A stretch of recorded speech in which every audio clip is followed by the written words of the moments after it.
Good afternoon, everyone. It is 3:23 p.m. and guess what? I did not have breakfast yet. So, I am about to make some delicious kale and cheese and pancetta ham egg bites. So, these are my ingredients so far. I have some kale that I washed. I have parmesan cheese. I have cottage cheese, red onion, and some pancetta ham, and I have some eggs. This is my washed kale. This is my cheddar cheese, my cottage cheese, my red onion, black pepper and salt, and Parmesan cheese.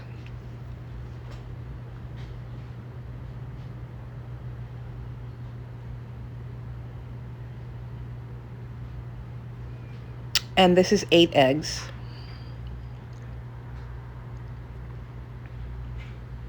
So first, in the pan, I'm going to use my diced pancetta, and I'm going to fry them.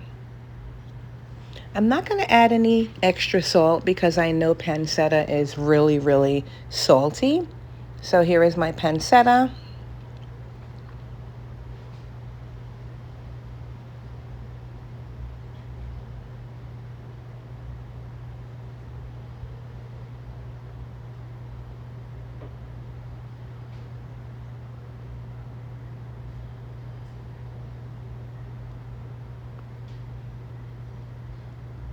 I have another pancetta. That one is aged and cured. So that one is really, really salty. But either way, it's bursting with lots and lots of flavor. So you really don't have to use salt. So I'm going to saute the pancetta for about 5 minutes on both sides. It releases a lot of oil, so I don't have to add any extra oil or anything like that. So I'm just going to saute it for about a good 5 minutes, 5 to 6 minutes, turning constantly, spreading it out on high heat. I'm going to add my red onion now, and I'm going to mix that in. Give it a good mix, give it a good stir, and let that hang out for a little bit while I use some black pepper. Put some crushed black pepper in there. Black pepper is always a lot of fun. Kick it up a notch or 2 or 3. And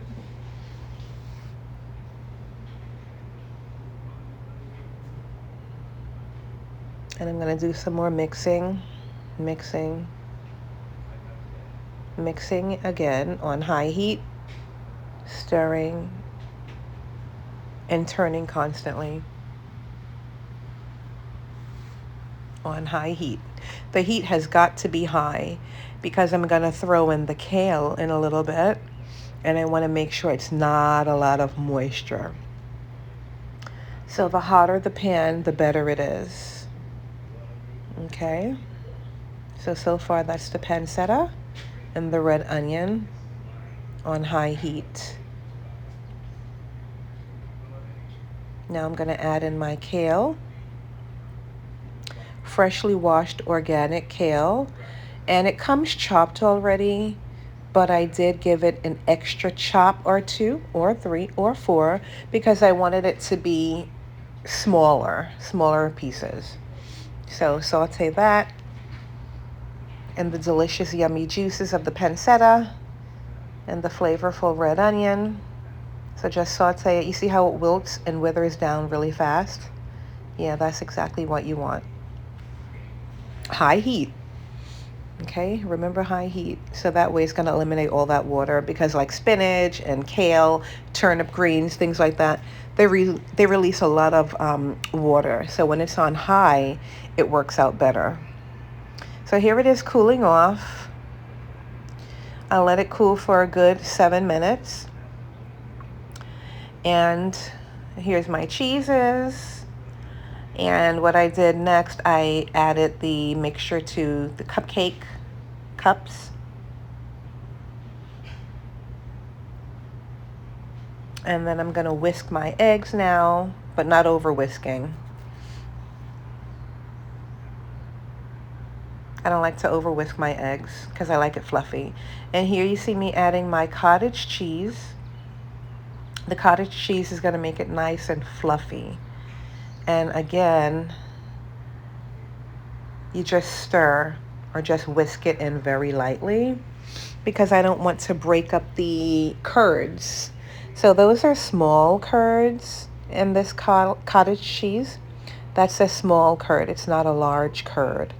So I want to kind of keep them whole and not broken. So I'm gently whisk folding is what I call it. Whisk folding right into the mixture. And if you see little black things in there, that's because I added a little bit of black pepper. I really wanted to add some more, but my pepper grinder is acting kind of weird. So here you're going to see me put some cheddar cheese on top of the mixture. And when you do it that way, you know, you have a layer. So you have the kale, the pancetta, and the onion. You have your cheeses, okay? And you can put a little cheese or a lot of cheese, okay? And that's with it being completed with all the cheeses. So now I'm just adding some Parmesan cheese. It's going to be cheesy and delicious. So nice Parmesan cheese in each one of the cupcake cups. And here it is completed. And now I'm going to pour in my egg mixture very slowly, one at a time. And with the spoon, I'm kind of pushing it to the side so that way the egg mixture goes all the way down. Okay?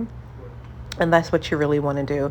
You can use a spoon. Sometimes you can use like a little knife and make your little openings, and that way it goes all the way down to the bottom. So that way it's evenly distributed and not just piled on the top. So here it is completed. And my oven is already set to 350 degrees. And it's going to go in for, I would say, about 20 minutes. Okay. And here it is done. 20 minutes and done. You see a lot of oil at the top because that's from all the delicious cheeses. Yeah, a lot of some spillover. But yeah, that's it. They were really, really good, actually. They were really, really good. So you let them cool for at least a good 10, 15 minutes, and then they'll deflate a little bit. Okay. And this is me getting ready to lift it out gently, loosening it around the sides. I just brushed a little bit of oil on the inside. And with the oil on the inside, what I did was use a napkin, and I went around with the napkin. So when you go around with the napkin, you know, it kind of lifts it out better. Although some got a little stuck, but it wasn't a big deal. Most of them came out pretty. And this is going to be the big reveal when you cut it and see what's on the inside and what it looks like. These were really, really good. Kale, pancetta, red onion, cheddar cheese, Parmesan cheese, cottage cheese, salt, and black pepper. A little bit of salt, not a lot of salt. Pancetta is very, very salty. But these were really, really, really, really good. Extremely good. I like it a lot. And it's good to take with you to work, take with you on a car ride, you know, whatever you want to do. Really, really good. So to be exact, I used 8 eggs, 8 large eggs. I used a cup of cottage cheese. I used a cup of cheddar cheese. And I used about a 1/4 cup of Parmesan